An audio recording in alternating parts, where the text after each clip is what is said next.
people, you can just sense that it's uncomfortable to talk about it because we're almost reminded of all the bills stacking up and all of our expenses. And we spent too much on TikTok shop this week. And, the reality hits and we kind of don't want to talk about it, don't bring it up.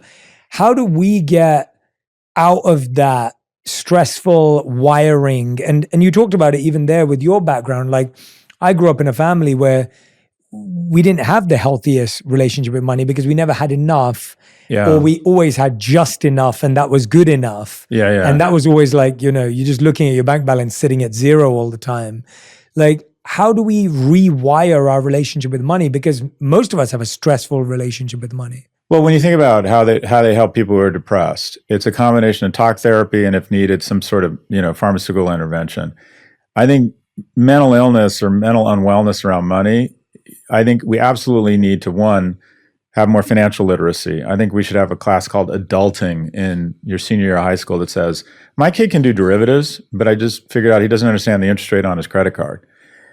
So young people need a certain level of financial literacy. Also, I encourage them to talk about money with their friends.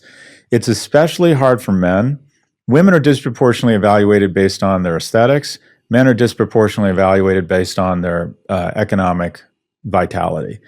So for a guy to say, hey, I lost a shit ton of money in the market. Should I sell it? Do I get a tax write-off? That connotes weakness. They're worried that they're less attractive. There's actually something very British that you might relate to, and that is British people, the best grade I understand in Britain that everyone wants is you get really high marks, but really low effort scores. You're supposed to be accidentally rich. I'm such a baller, and I'm so great at what I do that I just accidentally slipped and fell on a ton of money. No, it's work. You got to think about it. You got to talk about it.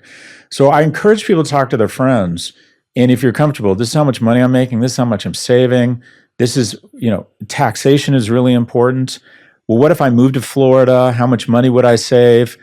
What if I buy a house now? I heard there's something called 1031 exchange where I can roll into my next property tax-free. Talk about money. Get really good at it. Roger Federer, do you think he never talks about tennis? Talks about it all the goddamn time.